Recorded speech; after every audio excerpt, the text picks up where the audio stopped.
Hey guys, welcome back. I'm Madison, and today I wanted to show you some of my most high maintenance plants and some of my easiest care plants.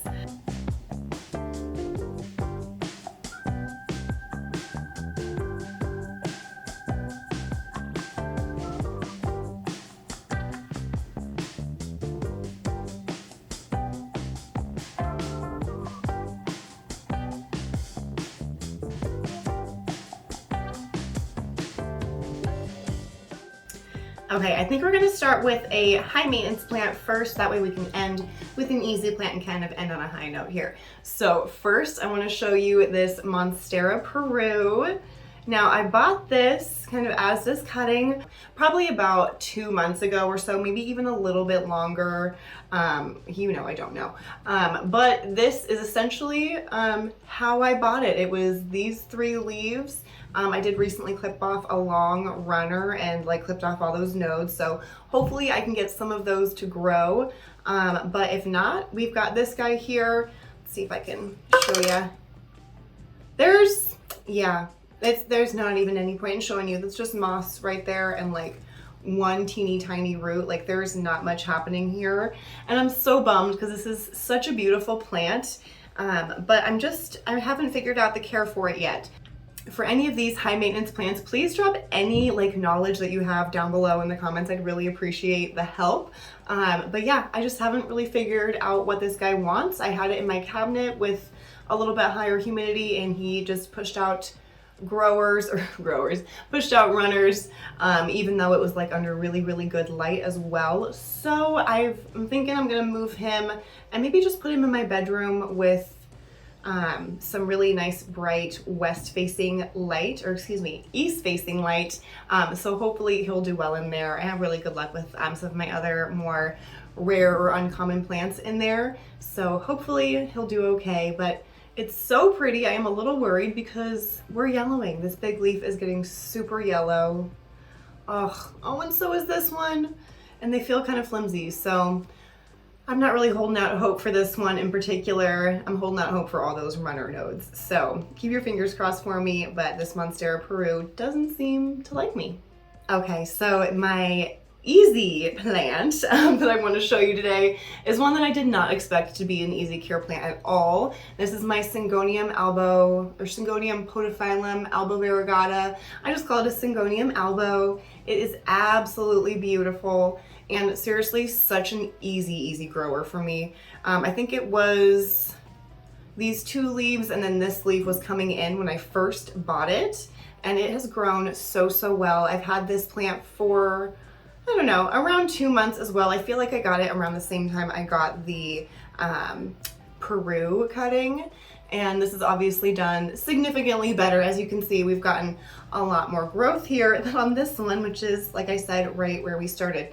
So I'm really pleased with this plant. It just put off this beautiful half moon leaf, and it's already working on another one here, which it looks really white from the outside, but I feel like I'm seeing some green kind of hidden under there. So hopefully there'll be some green on that leaf as well.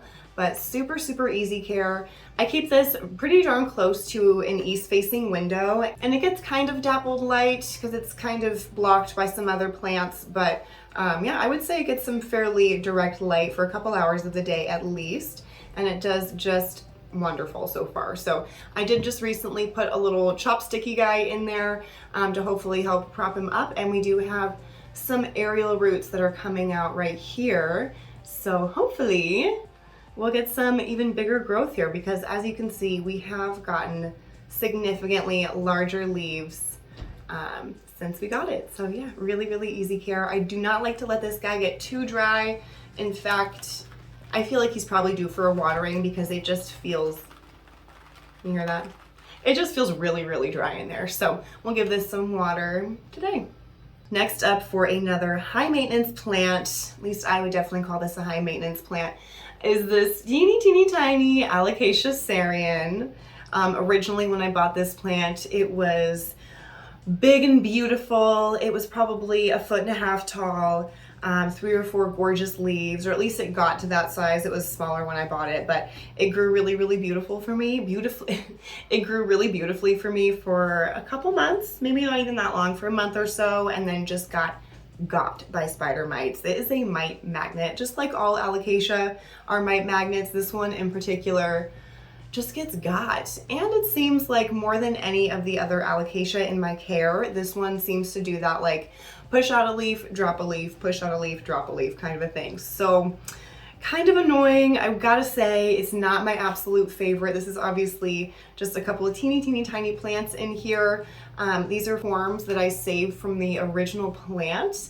And let's see, hopefully you can see, we do have some really good root growth happening here. Can I pop it out? Oh, so yeah, we do have some really nice root growth happening there. So this will probably be ready to be potted up into a larger pot. Maybe they'll each get their own pot. I don't know. I'll just probably keep it in one pot. So this will be due for a pot very soon. That could also be attributing to like why it's dropping a leaf when it pushes out a new one. It could just be root bound, but honestly, even when it was in a large pot, that was always happening. So I don't really know. Let me know your care tips for this Alocasia cerean. I'd love to hear them. All right, next up for an easy care plant is a big one, and he's a little droopy because he's a little bit thirsty, and he's gonna totally cover me up here, but that's okay.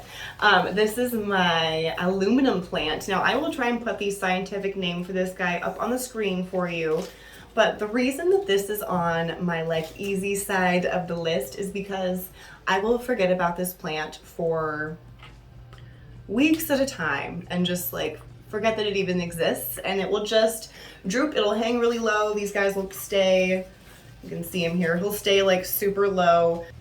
So not only is this a really easy care plant in that it's really drought tolerant, you can also propagate it really easily. So like with this guy here, let's just, can I snap it off? Ooh, okay. So we've got this guy snapped off. I could cut it in a couple places here. You just cut under a node, chuck it in some water or chuck it in some damp sphagnum moss or something like that, whatever potting medium you wanted to use or rooting medium you wanted to use, and it will grow roots and it will grow into its own bushy little plant really easily. I've done that a couple different times so that I can share this plant. This was a small cutting when I first bought it. Oh gosh, probably over 2 years ago now, I want to say. Oof, again, don't trust me, but definitely over a year ago. And yeah, it was just a small cutting, and it has grown to be this big giant bush of a plant, even when having like a bunch of cuttings taken from it. So yeah, I really appreciate this plant. You know, it's nice to have a plant around that will just kind of work with you, even if you're not wanting to really work with it too much. Yeah, I love this plant. Aluminum plant. Alrighty, so the next one on my list for the high maintenance plants is gonna be this guy here, or just Tradescantia in general. These kinds of inch plants, whatever you wanna call them. They're beautiful, they're fast growers. You could say that they're easy care, I do agree, but I would still classify these as a high maintenance plant. Because like, I mean, look at that. You see all that just like dead, crispy, you can hear how crispy that is. And that's because if you skip a watering for these, for even just a couple of days, those upper leaves will crisp off and die. Like, or they'll hang on, but they'll be crispy and just ugly and just hang in there. And there's really not much you can do about it. They're not gonna regrow from the top. So I find that this is the kind of plant that you really need to like be propagating and like starting new pretty plants from. So I do plan on doing that with a bunch of my Tradescantia soon. I'm probably gonna let this guy go a little bit longer because it does have some pretty new growth coming out the top here that I'm enjoying. So I'm gonna give this guy a little bit longer before he gets the chop, but I think even like today or tomorrow, I'm gonna take the scissors to a couple different Tradescantia that are getting really leggy and just ugly and scraggly at the top, but like full and beautiful at the bottom, and we're just gonna transfer that and make it so it's just full and beautiful all around. So yeah, other than that, I would say the care for these is fairly easy. Like I said, do not let these get too dry unless you're okay with just a crispy top up there, even though, I mean, it's a look, you know. If it's like up on a shelf or something, I would say it's really not too bad because you're not gonna see that upper top and you're just gonna see this big full prettiness happening here. But honestly, even throughout here, there are dead crispy leaves, like even throughout the center of this. So yeah, it's kind of a bittersweet plant for me. I feel like, I don't know, I toy with getting rid of it every once in a while, but it's just pretty, it's sparkly. This one in particular, I want to say this is a Zabrina, but I also clearly have a Nanook or something just hiding out in here. But the Zabrina that is in here is just so beautiful and shiny, especially in the sunlight. Like, oh, and it's kind of furry too, a little bit fuzzy. I really, really love this plant for how beautiful it is, but we'll just, we'll appreciate her from afar, shall we?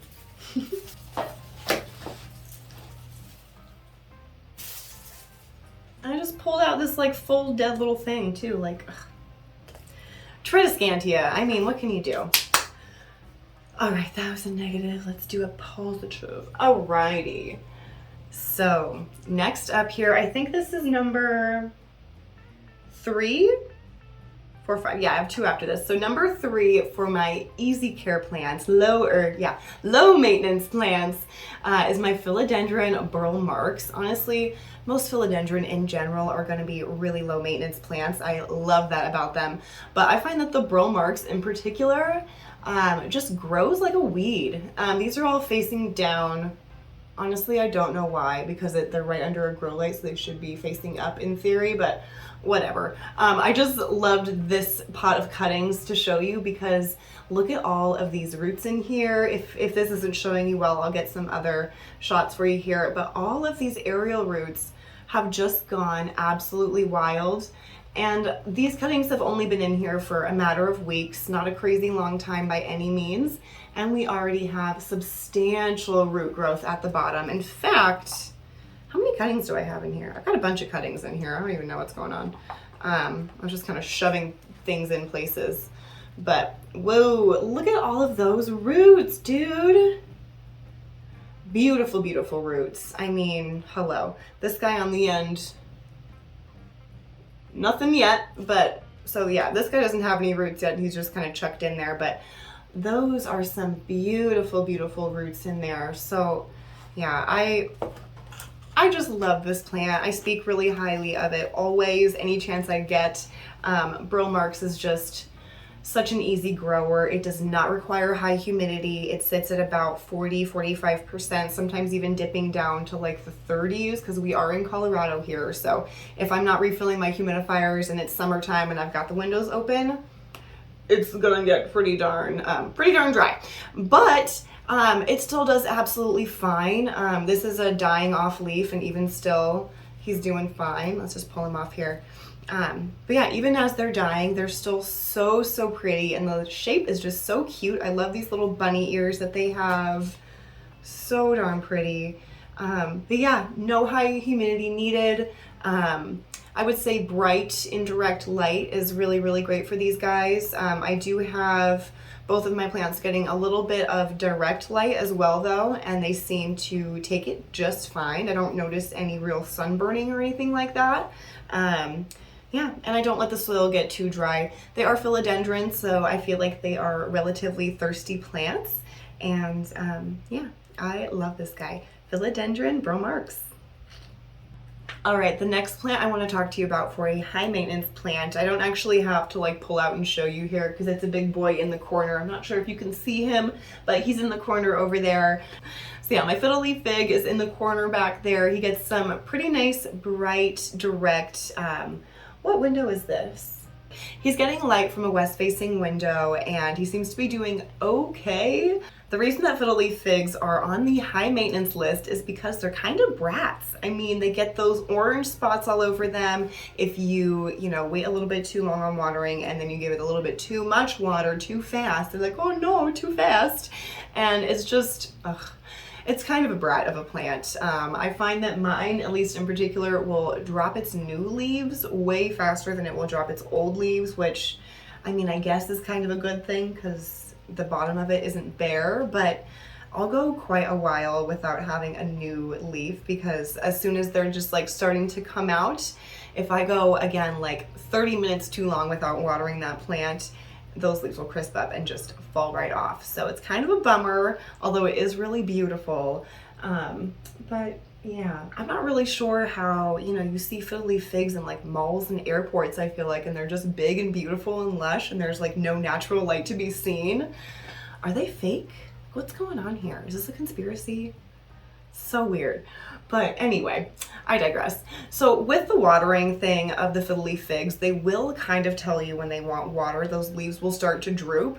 And I don't know if I have just pushed mine to the brink too many times and he's had enough of me or what, but he's still droopy. He's watered, he's been well watered, and we're still really droopy. So it's not terrible. It still looks really pretty. The leaves are still shiny and like nice enough looking, but they're kind of sad. They're just like, womp womp, hanging down. So I don't know. It's not the worst thing in the world, but definitely high maintenance.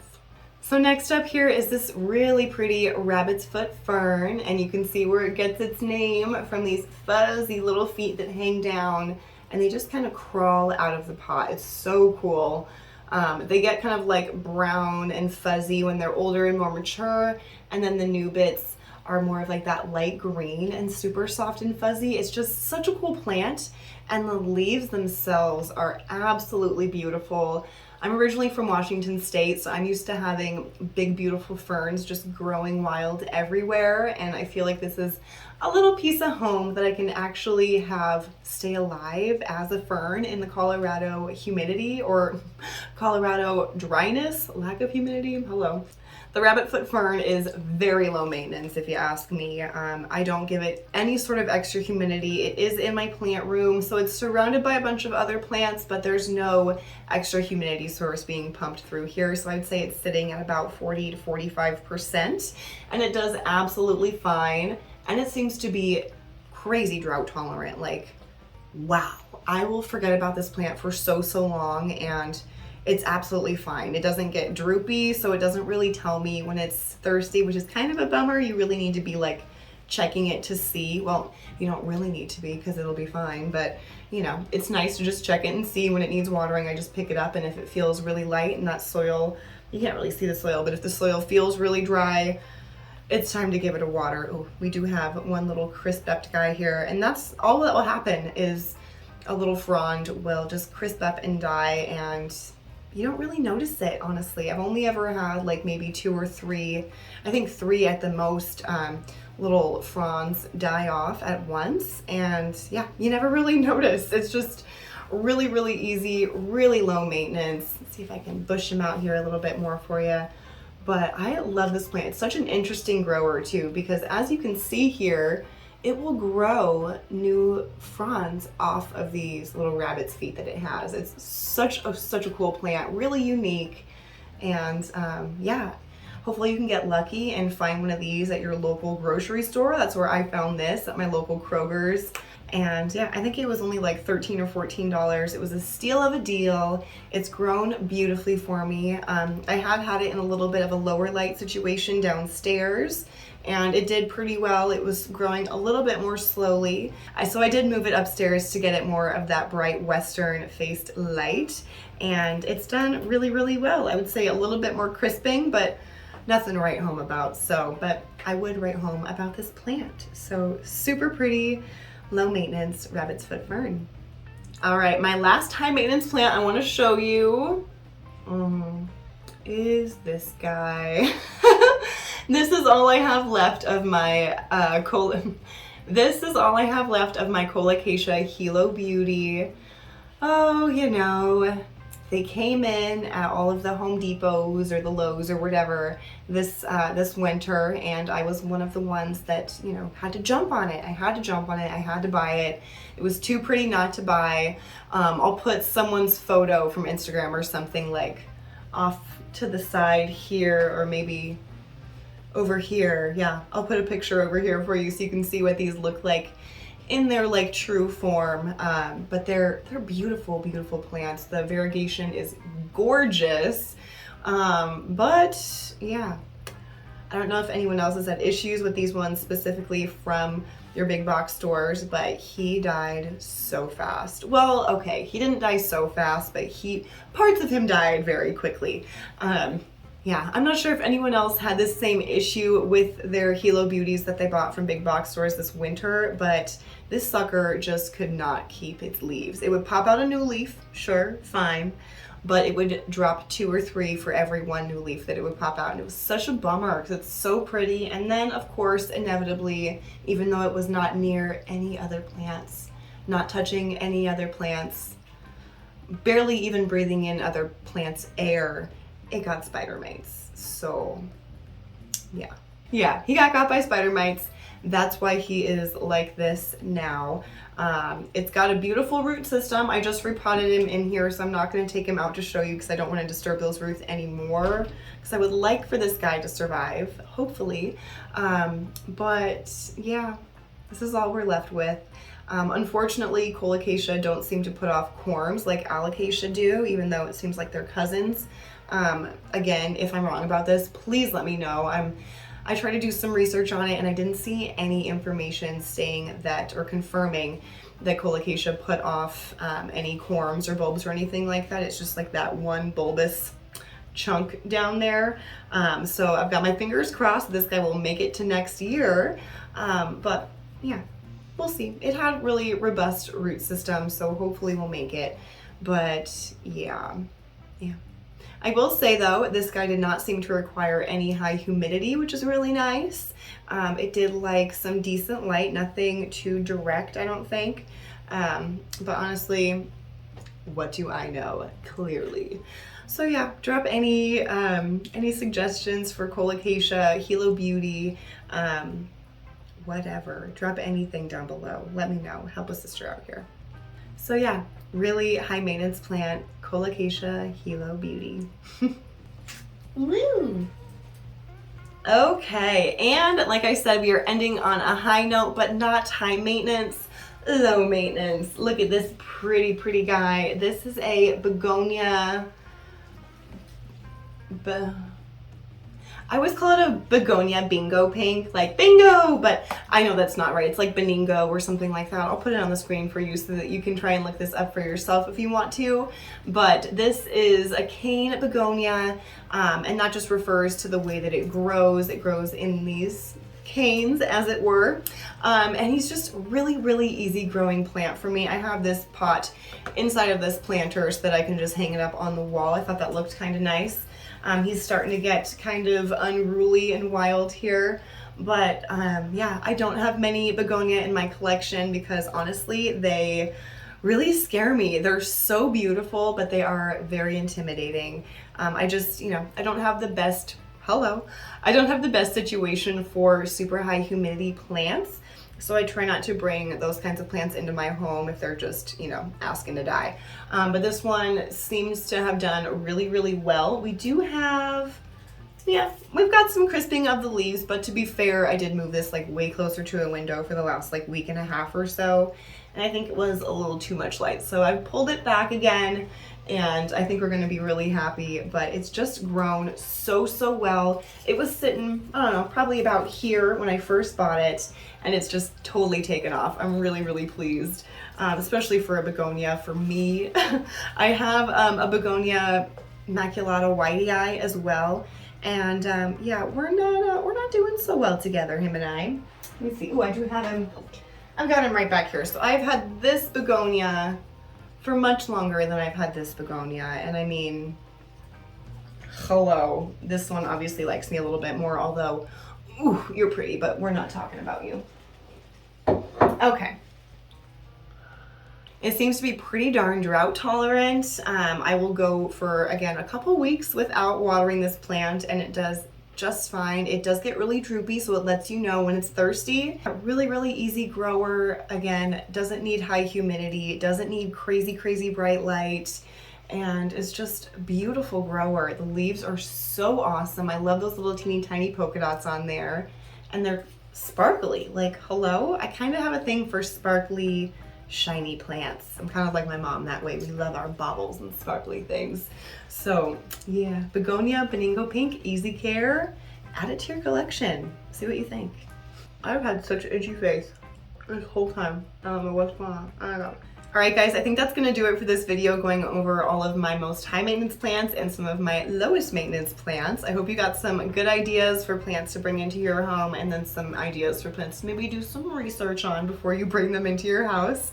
If you like this video, please leave it a thumbs up, and if you like this channel, please subscribe for more, and I will be trying to bring you fun planty content at least every week from here on out. So thank you so much for joining me, and I will see you guys next time.